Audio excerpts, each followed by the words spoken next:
Hi everyone, എല്ലാവർക്കും പുതിയൊരു വീഡിയോയിലേക്ക് വീണ്ടും സ്വാഗതം. ഇന്ന് ഉച്ചനേരത്തെ കുറച്ച് വിശേഷങ്ങളാണ് ഷെയർ ചെയ്യുന്നത്. നമ്മൾ ഉച്ചക്കത്തെ കറികളൊക്കെ ഉണ്ടാക്കുന്ന ഒരു വീഡിയോ ആണ് കേട്ടോ. അപ്പോൾ ഇന്ന് നമുക്ക് ഉച്ചക്കത്തെ കറി എന്ന് പറയുന്നത് കടച്ചക്ക കറിയാണ്. തേങ്ങ വറുത്തരച്ചിട്ട് ഉണ്ടാക്കുന്ന ഒരു കറിയാണ് കേട്ടോ. നമ്മൾ സോയാബീൻ്റെ കറിയൊക്കെ ഉണ്ടാക്കിയ പോലെ തന്നെ ആ ഒരു ഇറച്ചിക്കറിയുടെ ഒരു ടേസ്റ്റിൽ കടച്ചക്ക ഉണ്ടാക്കുന്നതാണ് കേട്ടോ. അപ്പോൾ ഉമ്മ കടയിൽ നിന്ന് വാങ്ങിയപ്പോൾ ഞാൻ കൈയോടെ വെച്ചതാണ്. ഒരുപാട് ദിവസം ഇങ്ങനെ വെച്ചാൽ ചക്ക അങ്ങ് കേടായി പോവും.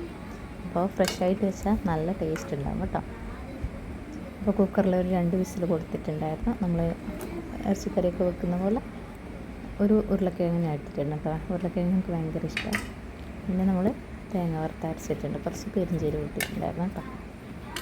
അപ്പോൾ തോരനായിട്ട് ബീട്രൂട്ട് മെഴുക്ക് വരട്ടിയാണ് ആക്കുന്നത്. തേങ്ങ വറുത്തരച്ചുകൊണ്ട് തേങ്ങ ഇട്ടിട്ടുള്ള തോരനങ്ങ് ഒഴിവാക്കാൻ കരുതിയിട്ട് നീളത്തിൽ ബീട്രൂട്ട് അരിഞ്ഞിട്ട് ഒരു പച്ചമുളക് ആവശ്യത്തിനൊപ്പം കുറച്ച് വെള്ളം ഒഴിച്ചിട്ട് ഒരു 2-3 വിസിലങ്ങനെ കുഞ്ഞു കുക്കറിൽ അങ്ങനെ കൊടുത്തിട്ടുണ്ട്. വെന്ത് വരുമ്പോൾ ഒരു തുള്ളി വെളിച്ചെണ്ണ ഒഴിച്ച് കൊടുക്കാനായിട്ട്. അപ്പോൾ ഒരടുപ്പിൽ നമ്മളെ കറിയും തിളക്കുന്നുണ്ട്, ഒരടുപ്പിൽ നമ്മളെ ബീട്രൂട്ട് മെഴുക്ക് വരട്ടി റെഡിയാണ്. അപ്പോൾ തിളച്ചെന്ന് വരുമ്പോൾ നമുക്ക് ആവശ്യത്തിന് കറിവേപ്പില ഇട്ട് കൊടുക്കാം കേട്ടോ. നമുക്ക് കറിവേപ്പില കുറവാണ്.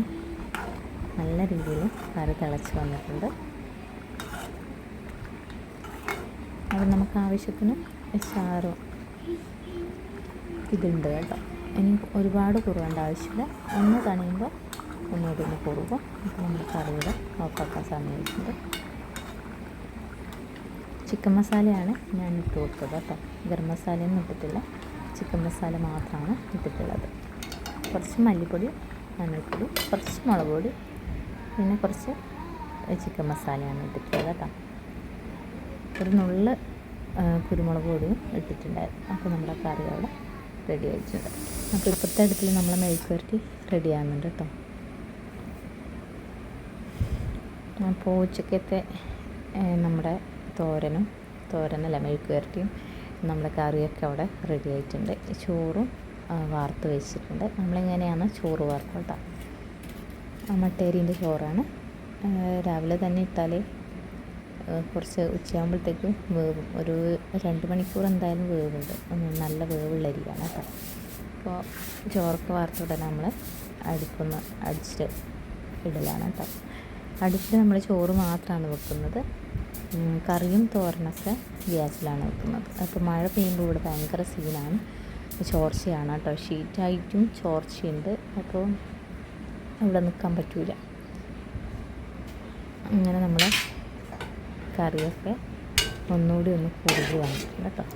നല്ല ടേസ്റ്റാണ് കടച്ചക്ക കറി വറുത്തരച്ച് വെച്ചാൽ. നമ്മുടെ ഇറച്ചിക്കറിയൊക്കെ പിറകെ നിൽക്കും കേട്ടോ, മാറി നിൽക്കും. അങ്ങനത്തെ ടേസ്റ്റാണ്. വറുത്തരച്ച് ഈ രീതിയിലൊന്ന് വെച്ച് നോക്കണം കേട്ടോ. ഈ രീതിയിൽ വെക്കുന്ന ആരെങ്കിലും ഉണ്ടെങ്കിൽ ഒന്ന് കമൻറ്റ് ചെയ്യണം കേട്ടോ. അങ്ങനെ നമ്മൾ ഉച്ചക്കത്തെ സ്പെഷ്യൽ കടച്ചക്ക കറി, നമ്മുടെ ബീട്രൂട്ട് മെഴുക്ക് വരട്ടി, നമ്മുടെ മാങ്ങ അച്ചാർ. മെഴുക്ക് വരട്ടിയിലെല്ലാം ഒരു തുള്ളി വെളിച്ചെണ്ണേ ഉള്ളൂ കേട്ടോ. കുട്ടിക്ക് ഇഷ്ടമായിട്ടില്ല ബീട്രൂട്ട്, കടച്ചക്ക ഇഷ്ടമായി. അങ്ങനെ ചോറും നിനക്ക് കഴിഞ്ഞിട്ട് ഞാൻ നമ്മുടെ ചക്കയില്ലേ, തലേ ദിവസം ഞാൻ ആവി കയറ്റി വെച്ച് രാത്രി, അത് രാവിലെ ഒന്ന് റെഡിയാക്കണം എന്ന് വിചാരിച്ചു. പക്ഷേ സമയം കിട്ടാതുകൊണ്ട് ഉച്ചക്ക് ചോറ് തിന്നതിന് ശേഷം അതിനെ ഒന്ന് റെഡിയാക്കി കുറച്ച് വെള്ളമൊക്കെ ഉരുക്കി പാർന്ന് തേങ്ങാപ്പാലൊക്കെ ഒഴിച്ചിട്ട് നല്ല രീതിയിൽ വരട്ടിയെടുത്തിട്ടുണ്ട്. ജസ്റ്റ് ഒന്ന് ഞാൻ പുറത്ത് പോയപ്പോഴേക്ക് അടി പിടിക്കാനിങ്ങനെ തുടങ്ങുമായിരുന്നു കേട്ടോ. ഭാഗ്യത്തിന് കണ്ടു, അതുകൊണ്ട് അടി പിടിച്ചില്ല. ലോ ഫ്ലെയിമിലിട്ടുകൊണ്ട് അടി പിടിച്ചില്ല. ഈ ഒരു ചക്കയില്ലേ, ഒരുപാടങ്ങ് ഉടയാത്തൊരു ചക്ക കേട്ടോ. നമ്മളെ നാട്ടിലെ ചക്കകൾ നല്ല രീതിയിൽ ഇങ്ങനെ വെന്ത് അലിഞ്ഞു പോകുന്ന പോലെ വരും. പക്ഷേ ഇത് അങ്ങനെ ഒരു റബ്ബർ പോലെ ഇരിക്കുന്ന പോലെ എനിക്ക് തോന്നുന്നു കേട്ടോ. കുറേ വേവിച്ചു, പക്ഷേങ്കിൽ അങ്ങനെ അങ്ങ് വെന്ത് ഉടയുന്നില്ല. ഇപ്പോൾ ഇടയ്ക്ക് ചക്ക ആയതുകൊണ്ടാണോ എന്നറിയില്ല കേട്ടോ. നമ്മൾ സാധാരണ ഇതേപോലെ വരട്ടുമ്പോൾ നല്ല രീതിയിൽ കിട്ടലുണ്ട്. പക്ഷേങ്കിൽ ഇതങ്ങനെ നമുക്ക് ഒരു തൃപ്തിയായിട്ടില്ല. പക്ഷേങ്കിൽ ഫ്രിഡ്ജിൽ വെക്കാൻ നമുക്ക് ഈ ഒരു രീതിയിൽ മതി. ഇനി ചക്കയുടെയൊക്കെ ഉണ്ടാക്കുമ്പോൾ നല്ല രസമല്ലേ. ഇതിനൂടെ കുറച്ച് തേങ്ങ കൂട്ടിയിട്ട് നമുക്ക് ചക്കയുടെയൊക്കെ ഉണ്ടാക്കാമെന്ന് കരുതി.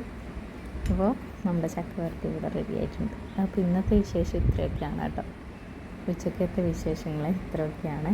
അപ്പോൾ അടുത്ത വീഡിയോയിൽ കാണുന്നത് വരെ എല്ലാവർക്കും താങ്ക് യു.